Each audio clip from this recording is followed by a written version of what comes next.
নির্বাচনী প্রতিশ্রুতি বাস্তবায়নে সামাজিক নিরাপত্তা খাতে বরাদ্দ বাড়িয়ে চলছে নতুন বাজেট তৈরির কাজ, যার আকার হতে পারে 9.25 লাখ কোটির উপরে। ধারাবাহিকভাবে মন্ত্রণালয়ের কাছে প্রস্তাবনা নিচ্ছে অর্থ মন্ত্রণালয়।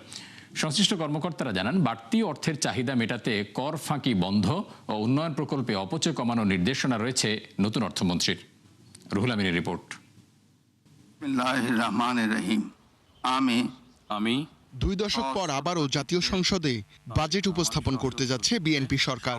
তবে এবারের বাস্তবতা হলো বেশিরভাগই নতুন মুখ আর চ্যালেঞ্জও কয়েক গুণ বেশি। সেসব মোকাবেলার কর্মকৌশল ও আর্থিক আয় ব্যয়ের হিসাব মেলানোর ভার নতুন অর্থমন্ত্রী আমির খসরু মাহমুদ চৌধুরীর কাঁধে। নবনিযুক্ত মাননীয় প্রথমবার স্বভাবতই চমক আর নতুনত্বে মোড়া এক বাজেট দিতে চাইবেন অর্থমন্ত্রী, কিন্তু দুর্ভাগ্যজনকভাবে জ্বালানিতে বাড়তি ব্যয় আর প্রবাসী আয়ের দুশ্চিন্তা সঙ্গী করে এগুতে হচ্ছে তাকে। ফলে ইচ্ছা থাকা সত্ত্বেও ব্যয় করতে পারবেন না দুহাত ভরে।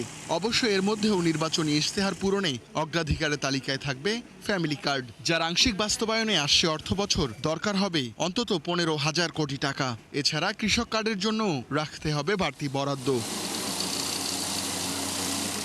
আকার আয়তা নিয়ে তেমন কোনো আলোচনা না থাকলেও বর্তমান সরকার এগুতে চায় আগের ধারাবাহিকতায়, আর ঝিমিয়ে পড়া উন্নয়ন কর্মকাণ্ডেও আভাস রয়েছে গতি বাড়ানোর। এই অর্থনীতিবিদ মনে করেন, যে কোনো সময়ের চেয়ে বেশি চ্যালেঞ্জিং হবে এবারের বাজেট, তাই থাকতে হবে সুস্পষ্ট রূপরেখা।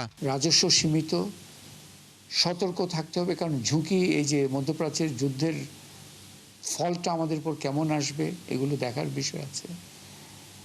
এই জায়গায় আমাদেরকে উচ্চাভিলাষী হওয়ার সুযোগ নেই, কিন্তু যেটা আছে সেটা হচ্ছে বড় ধরনের কিছু সিগন্যাল দেওয়ার বিষয়টা। আপনি ওখানে সার্বিকভাবে একটা এজেন্ডা নিতে হবে, যেটা আওয়ামী লীগ আমলে 17 বছরে একেবারে নিচে চলে গেছিল।